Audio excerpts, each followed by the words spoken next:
이야기 라디오 스테이션 즐겁게 듣기만 하세요.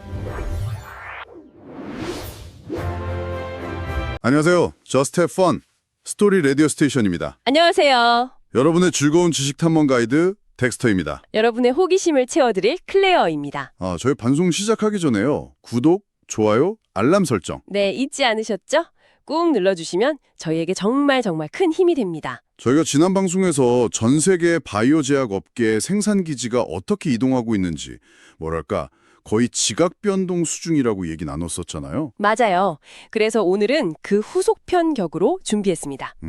그래서 도대체 그 잘 나가는 생산 기지, 그러니까 바이오 클러스터들이 어디에 있고 또 각각 어떤 특징을 가지고 있는지 오늘 저희가 속속들이 파헤쳐 보려고 합니다. 네, 미래 먹거리 산업의 심장부로 떠나는 여행 지금 바로 시작하겠습니다. 자, 그럼 첫 번째 여행지는 바로 우리나라 인천 송도입니다. 여기를 한마디로 표현하면 글로벌 바이오 의약품 공장장 이렇게 부를 수 있을 것 같아요. 공장장이요?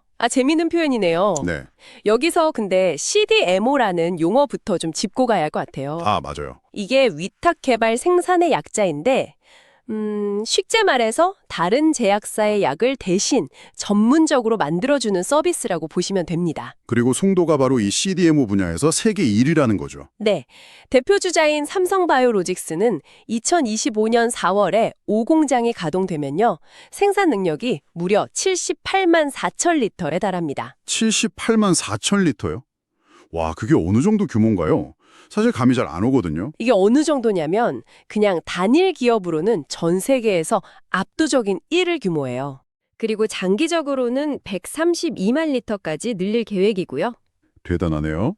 셀트리온도 약 4조 원을 투자해서 3공장을 짓고 있고 롯데바이오로직스, SK바이오사이언스 같은 대기업들도 지금 줄줄이 송도로 모여들고 있죠.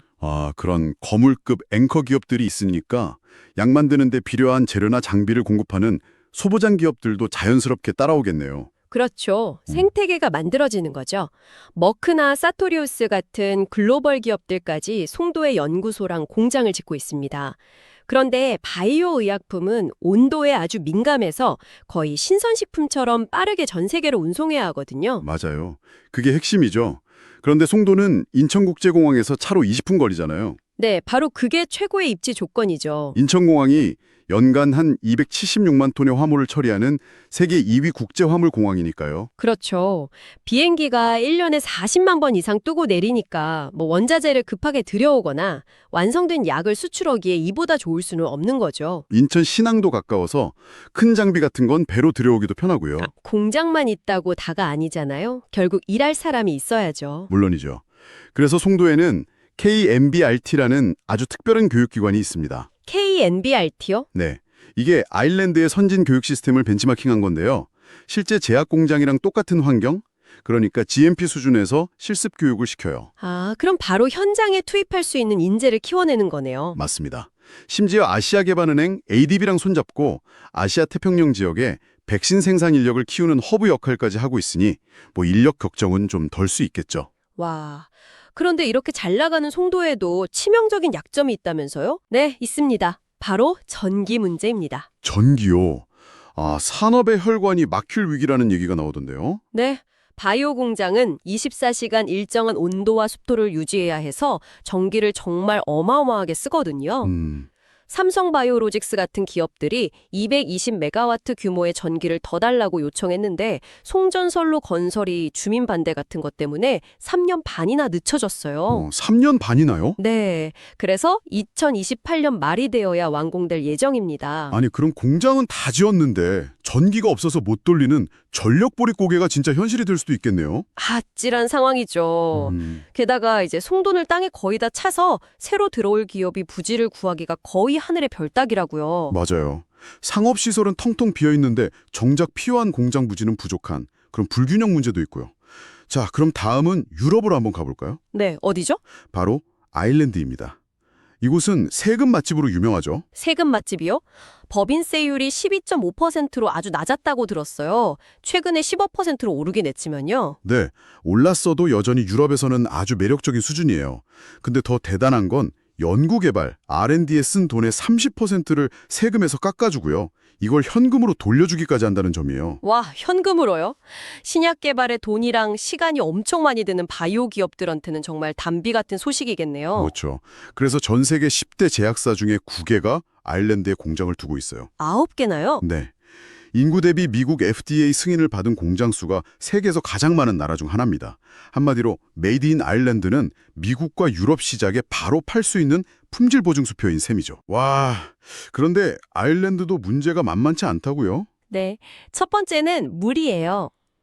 제약 클러스터가 모여있는 코크 지역의 상수도관이 100년도 더 된 노후시설이라 수질 문제가 심각합니다. 100년이요? 네, 최근에는 망간 수치가 유럽 기준치를 초과하는 일도 잦았다고 해요. 초고 순도의 물을 써야 하는 바이오 공정에는 정말 치명적이죠. 그렇죠. 물 공급이 불안정하면 공장이 그냥 멈출 수도 있는 거니까요. 두 번째는 집 문제입니다. 경제가 너무 성장한 나머지 집이 부족해지고 월세가 폭등했어요. 아, 심지어 채용이 확정된 인재가 집을 못 구해서 입사를 포기하는 일까지 벌어지고 있다고 합니다. 와, 이건 심각한데요. 마지막으로 전기도 부족하다고요? 네, 아일랜드의 전력 인프라가 다른 고소득 유럽 국가 평균보다 26%나 부족해서 데이터 센터와 제약 공장에 쓰는 전기를 감당하지 못하고 있다고 합니다. 일부에서는 아시아의 신흥 강자 송도랑 유럽의 베테랑 아일랜드를 살펴봤는데요. 둘 다 강점은 확실하지만 생각지도 못한 약점들도 분명하네요. 네, 2부에서는 또 다른 매력과 과제를 안고 있는 클러스터들을 만나보겠습니다. 잠시 후에 Just have a fun and listen to it.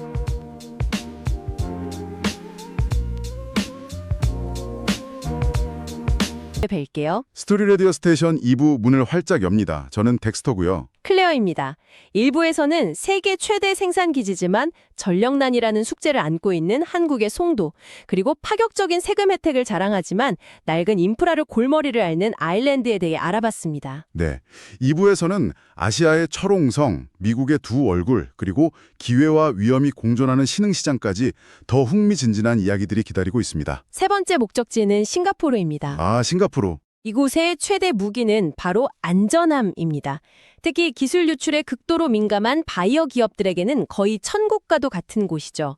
세계경제포럼 WEF 평가에서 아시아 1위, 세계 최상위권의 지식재산권, IP 보호국가로 꼽혔으니까요. 네, 미중 갈등 속에서도 정치적 중립을 지키는 점도 큰 매력이고요. 투아스 바이오메디컬 파크라는 곳은 아예 처음부터 도로, 전기, 수도 같은 모든 기반 시설을 완벽하게 갖춰놓고 기업들을 맞이하는 플러그 앤 플레이 방식이라고 들었어요. 맞아요.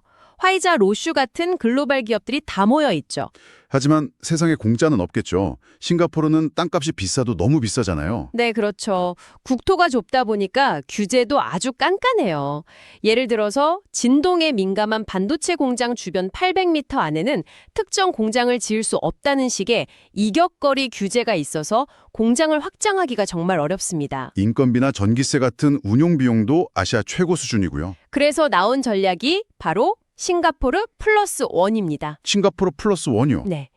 핵심 연구개발, R&D랑 IP 관리는 싱가포르에서 하고 대규모 생산은 땅값 싸고 넓은 옆나라, 말레이시아나 인도네시아에서 하는 이원화 전략이죠. 아하. 대신 싱가포르는 로봇 밀도가 세계 2위일 정도로 자동화가 잘 되어 있어요. 비싼 인건비를 로봇으로 대체하는 스마트 팩토리가 필수인 셈이죠. 자, 이제 바이오 산업의 본진, 미국으로 가보겠습니다. 먼저 혁신의 심장, 보스턴이죠. 네, 하버드, MIT가 있으니 뭐 더 말할 필요가 없겠죠. 세계 최고의 인재와 벤처 캐피털 자금이 다 여기에 모여 있습니다. 근데 단점은 살인적인 임대료잖아요. 연구실, 랩 임대료가 너무 비싸서 최근엔 좀 내리는 추세라지만 여전히 부담이 크고 비싼 집값 때문에 인재들이 오기를 꺼리는 문제도 여전하고요. 바로 그래서 뜨는 곳이 노스캐롤라이나의 RTP, 리서치 트라이앵글 파트입니다. 아, RTP. 여기는 보스턴에 비해서 땅, 건설비, 전기료가 훨씬 저렴해요. 그리고 지역 전문대학, 커뮤니티 칼리지랑 연계해서 바이오 제조 인력을 체계적으로 키우는 시스템이 아주 잘 되어 있어서요. 일라일릴리 같은 대형 제약사들이 생산 기지를 이곳으로 옮기고 있습니다. 아, 그러니까 R&D는 보스턴, 대량 생산은 노스캐롤라이나 이런 공식이 만들어지는 거군요. 정확합니다. 자, 마지막으로 신흥 시장들을 빠르게 훑어볼까요? 먼저 중국. 거대한 내수 시장이 매력적이지만 정부가 약값을 평균 50%씩 깎아버리는 정책, VBP랑 미국의 생불보안법 리스크가 큰 걸림돌이네요. 네. 인도는 저렴한 생산 비용하고 정부의 생산 지원 정책, PLI가 장점이지만 품질 관리, QC 문제가 끊이지 않아요. FDA로부터 데이터 조작이나 불순물 발견으로 경고를 받는 일이 잦습니다. 베트남은 빈그룹 같은 대기업이 투자를 주도하면서 빠르게 성장하고 있지만 바이오 전문 인력이 1년에 2,000명밖에 배출되지 않을 정도로 인재가 턱없이 부족하고요. 브라질은 남미 최대 시장이지만 주마다 다른 복잡한 세금 제도, 이게 쿠스토 브라질이라는 악명 높은 비즈니스 비용이거든요. 이것과 신약 승인이 FDA보다 2배나 오래 걸리는 점이 문제입니다. 러시아는 우크라이나 전쟁 이후에 서방 기업들이 철수하면서 그냥 고립된 시장이 되어버렸죠. 네, 지금은 자체 생산하고 인도 같은 우호국과의 교류로 버티고 있습니다. 오늘 정말 전 세계를 한 바퀴 쭉 돌아봤네요. 이제 바이오 클러스터를 선택하는 건 단순히 비용을 아끼는 차원을 넘어섰다는 게 명확해 보입니다. 맞아요. 안정적인 전기와 물 같은 회복 탄력성, 좋은 인재를 붙잡을 수 있는 정주 여건, 그리고 미중 갈등 같은 지정학적 리스크까지 고려해야 하는 복잡한 생존 전략이 되었어요. 송도의 엄청난 생산력과 전력 리스크, 아일랜드의 세금 혜택과 주택난, 싱가포르의 안전함과 높은 비용. 정말 어느 한 곳 완벽한 곳은 없네요. 네, 그렇죠. 방송을 듣고 계신 여러분이 만약 새로운 바이오 기업의 CEO라면 첫 번째 공장을 어디에 지으시겠어요? 보스턴의 혁신적인 두뇌를 선택하시겠어요? 아니면 송도의 압도적인 생산 규모를 택하시겠어요? 혹은 위험을 감수하고 신흥시장에 베팅하시겠습니까? 인재, 비용, 안정성, 시장 접근성 중 여러분의 최우선 순위는 무엇인가요? 오늘 저희가 준비한 이야기는 여기까지입니다. 여러분의 지적 호기심에 즐거운 자극이 되었기를 바랍니다. 저희는 더 재미있고 유익한 이야기로 다시 돌아오겠습니다. 끝으로 구독, 좋아요, 알람 설정 부탁드려요. 지금까지 스토리 라디오 스테이션이었습니다. 감사합니다.